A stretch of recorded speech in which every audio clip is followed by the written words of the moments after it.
కార్తీక పురాణం 15వ అధ్యాయం.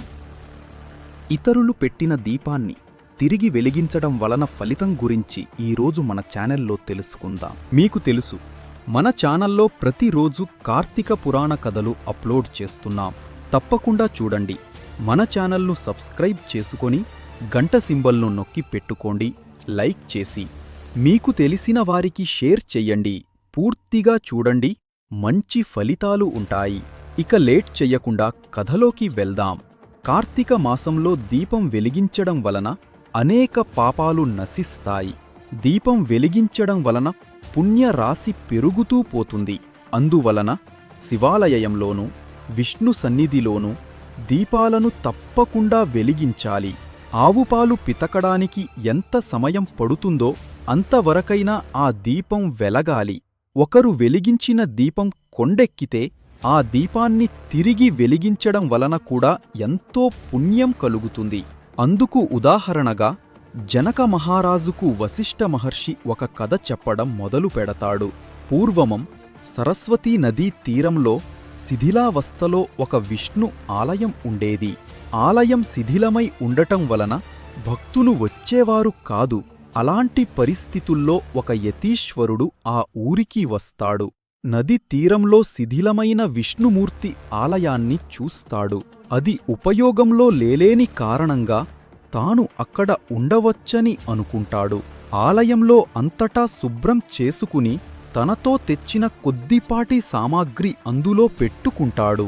రాత్రి వేళలో వెలిగించుకోవడం కోసం ఊళ్ళోకి వెళ్ళి ప్రమిదలు, నూనె, ఒత్తులు తెచ్చుకుంటాడు.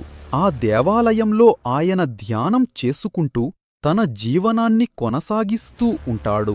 ఎక్కువగా ధ్యానంలోనే సమయాన్ని గడుపుతూ ఉంటాడు. ఒక కార్తీక మాసంలో ఆలయంలో ఆయన దీపాలు వెలిగించి ధ్యానంలోకి వెళతాడు. అలాంటి సమయంలోనే ఆహారాన్ని వెతుక్కుంటూ ఒక ఎలుక ఆలయంలోకి వస్తుంది. ఆహారం కోసం అటూ ఇటూ తిరుగుతూ ఉన్న ఆ ఎలుకకు నూనె వాసన వస్తుంది. అప్పటికే కొండెక్కిన దీపం దగ్గరకు ఆ ఎలుక వెళుతుంది. నూనెతో ఉన్న ఆ ఒత్తిని నోట కరుచుకొని వెనుదిరుగుతుంది. అప్పుడే దానికి రెండవ దీపం కనిపిస్తుంది. అందులోని ఒత్తిని కూడా తీసుకుని వెళదామనుకుని దగ్గరికి వెళుతుంది. దీపం వెలుగుతూ ఉండటం వలన దానికి సెగ తగలడంతో తన నోటిలోని ఒత్తిని కూడా వదిలేస్తుంది. ఆ ప్రమిదలో పడిన ఆ ఒత్తి దీపం అంటుకుని వెలుగుతుంది. యతీశ్వరుడు వెలిగించిన దీపం కొండెక్కితే తిరిగి ఆ దీపాన్ని వెలిగించిన పుణ్యం ఆ ఎలుకకు వస్తుంది. ఆ పుణ్య ఫలితం కారణంగా ఆ ఎలుక దివ్యమైన పురుషుడి శరీరాన్ని ధరిస్తుంది. ధ్యానంలో నుంచి బయటికి వచ్చిన యతీశ్వరుడికి ఎదురుగా దివ్యమైన శరీరాన్ని ధరించిన ఒక పురుషుడు కనిపిస్తాడు. ఎవరు నువ్వు?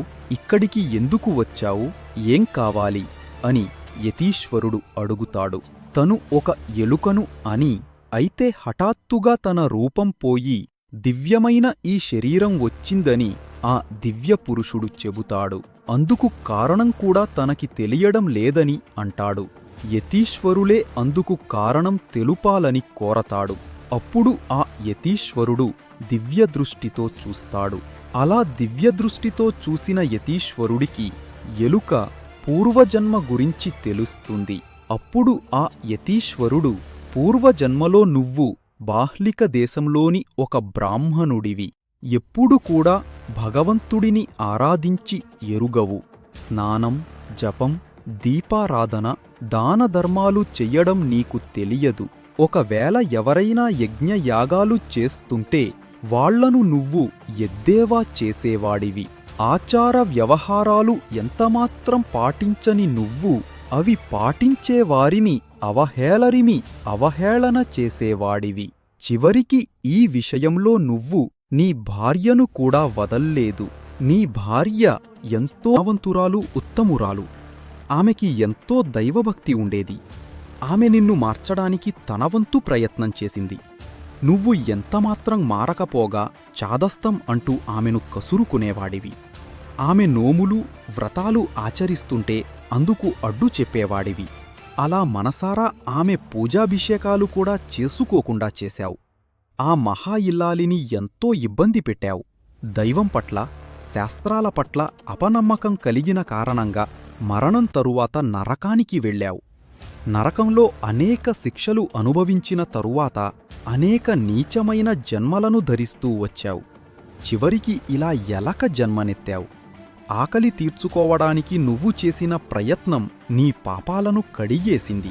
కార్తీక మాసంలో దీపం వెలగడానికి కారణమయ్యావు కనుకనే నీకు మోక్షం లభించింది అని చెబుతాడు. అప్పుడు ఆ దివ్య పురుషుడు ఆ యతీశ్వరుడికి నమస్కరించి అనంతమైన శూన్యంలో కలిసిపోతాడు. కార్తీకంలో ఇతరులు చేసిన దీపం కొండెక్కినప్పుడు తిరిగి అది ప్రకాశించేలా చేస్తే అంతటి పుణ్యం కలుగుతుందని జనక మహారాజుతో వశిష్ఠ మహర్షి చెబుతాడు. సమాప్తం.